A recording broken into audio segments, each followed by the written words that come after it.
This crazy looking machine is a YaCar Cross Kart. It's been causing quite a lot of interest amongst the rallycross community in recent months, and being the daft petrol head that I am, I wanted to see what all the fuss was about. So, armed with nothing but a Sony A7, a couple of GoPros and cameraman Jamie, I travelled to Santiago in Spain to take part in an open test day to see if I could get to grips with what has to be one of the most exhilarating off-road machines that money can buy.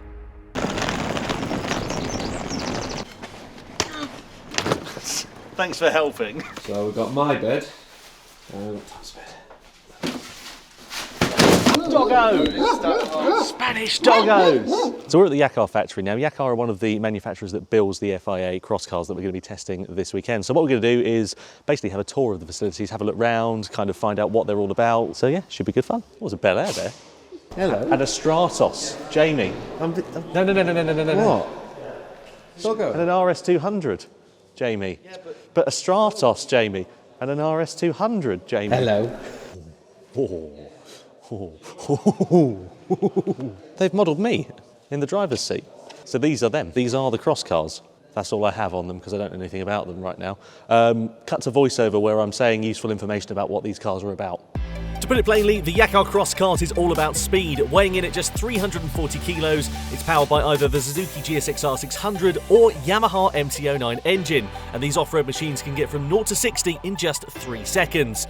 A longer wheelbase compared to other buggies, along with a fixed rear axle, means that they are set to corner like a housefly. I'm like a dog with two todgers here. This is brilliant. It's things like these braided lines and the hoses that actually make me a bit sexually excited. I'm loving the little details like the chassis plate here. I mean, you could just easily put a sticker on it to say what it is, but they've etched it actually into the thing. That's cool. We've looked at the cross cars, but there's some more stuff in here. Should we be taking this one around the circuit tomorrow? There's some cool stuff here. My dad had a Sierra, and it used to spit flames out the back, apparently. It got stolen, because everything in the 80s did. It's just 911 GT3. It's GT2. It's GT2. That's worth some money, that is. We've got a 360 Ferrari here, which obviously hasn't been out in a while, because look at the dust on the rocker covers. Another Sierra here. An E30 M3, which has sadly been modded, which is sacrilegious for one of those. Take any car home in here, which one would it be? It'd have to be that Sierra. It just would. It needs a good clean. It's also seemingly covered in dog hair, which is an interesting occupational hazard. As my time at the YaCar Factory was drawing to an end, I turned my attention back towards the impending test day. Unfortunately, a quick look at the weather forecast meant that a shopping trip was suddenly in order to get prepared. We may already be spending some money. Wetsuit, because it's going to rain tomorrow, and if you remember the last time we went in a buggy in rallycross on dirt when it rained, this happened. I don't fancy that again. And I'm going to get an umbrella for cameraman Jamie because I don't want my camera to die. Excited, Tom? I am. It's really soft, this dirt. Oh my god, oh look at my trainers. I've only done 2 corners. I hope that's not part of the track. Might be when you're concerned. Don't say that. We're going to have a nice, fun, accident-free day. What's happened, Tom? I don't know quite how to put it, but somebody who shall remain nameless, Jamie Henderson, forgot the GoPros, and we're now having to do a 40-minute journey each way. Is it? This is just going to be a video of B-roll, isn't it? Someone forgot the GoPro. Blame me, you're in charge of the cameras, you Why am I prick. in charge of the cameras? You're the cameraman! It was both of our faults. We both take responsibility for it. How are we going, Tom? Yeah, good mate. Why is it everything we do, it always ends up pissing it down with rain? I keep catching it. I did this one works out okay. We even being laughed at by the Spanish. But it is keeping my feet dry.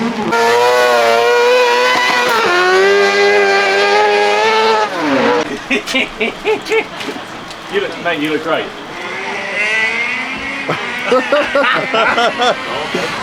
With your balaclava, you wear it like this, over the nose?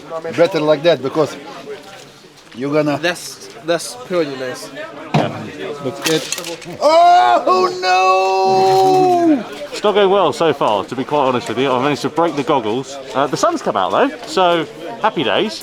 So then let's get ready to go for my first session in the YaCar Cross Kart. It's been a long time coming after the trials and tribulations that we've dealt with today, but it's finally time to get my first taste and find out what the potential of this machine is. So, riding on board then, we're just coming out of the paddock area. You can see already a fair amount of standing water. And one of the things that I noticed straight away was the lack of grip just on this little service road as we went onto the circuit for the first time.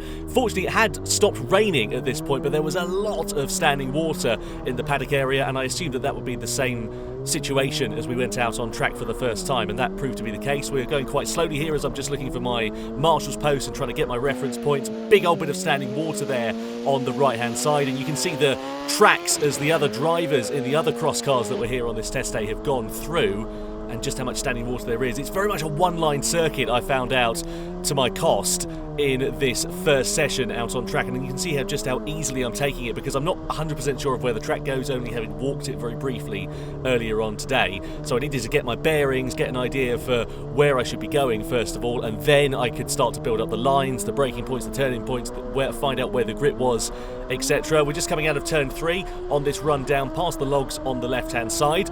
This is a good opportunity to pick up a fair amount of speed. We're taking it quite gingerly, then we go into this decreasing radius right-hander, so you flick it through into the right, and then you have to slam on the brakes, bang it down and get it into the right-hander. Just look at the ruts though, you can see there me getting caught on the sort of left-hand side, that kicking the back end of the car out. But it's downhill into here, you can get some really good speed into this next left-hander, but I discovered to my cost, as you turn it in, I had absolutely no grip because I was slightly offline, a little bit too wide, and then that's pushing the front out wide, so I'm just getting caught up here trying to get some momentum. You can see my head shaking in the top right hand corner, just trying to build up some momentum to get this car to go forward, because we were just bogging down so much. But finally getting ourselves out of that mess and getting a bit of traction and a bit of drive. There's the ambulance on the left hand side. Good to know that that's in place just in case anything goes awry. Down into the bottom part of the circuit, the final corner. This is the downhill braking zone. You can see a lot of corrective steering because I'm just taking it so gingerly through here. It's really hard to get the car turned, and going through some standing water as well, which is not ideal because Jamie had told me to avoid that, especially in the opening couple of laps, because it would cover the GoPros. And what did I do?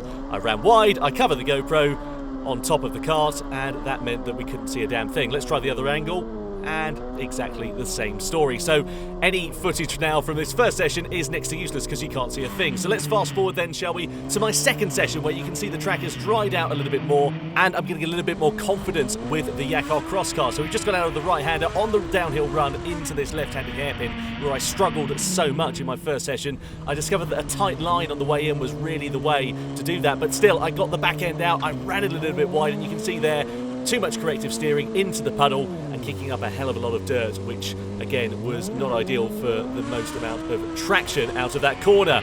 Anyway, coming down in towards the final turn on the lap, you can see we're a bit too hesitant on the brakes coming into here. We don't get the weight over the front axle, can't get the machine turned in.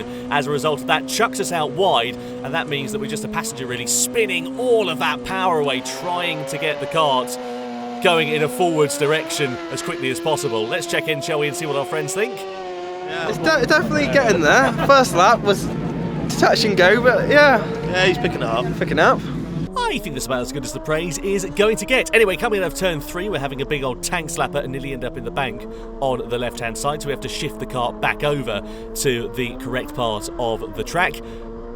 Now's probably a good time for me to give you my impressions of this YaCar Cross car, and I have to say, what a piece of machinery it is. It is so well put together. The engine and the chassis married up so nicely to create a really fun, involving driving experience, and in particular the wheelbase really did make a difference. Being slightly longer than other machines I've driven just made it a little bit more manageable. It was a little bit less snappy when you started to push the cart, and in conditions such as this it was a lot more fun to drive. As you can see, we try our best there to kick up the water over cameraman Jamie, to no avail, sadly.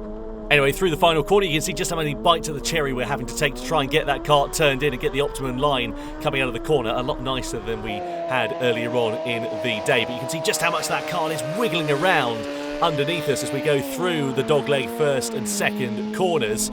With confidence, of course, comes cockiness, and you can see me braking a little bit too late into this hairpin, right late on in the session, just a couple of metres wide, and unfortunately we get caught in a rut. There's a yard full of understeer, and we're straight off into the horrible, boggy, muddy part of the track with no forward momentum at all.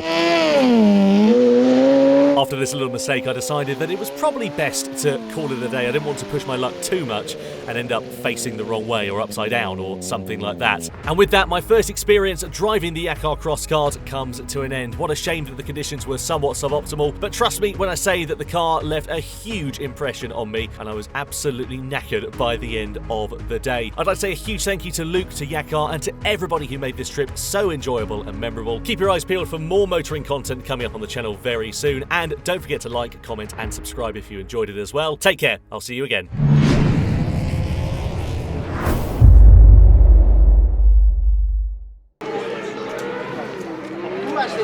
It's not working.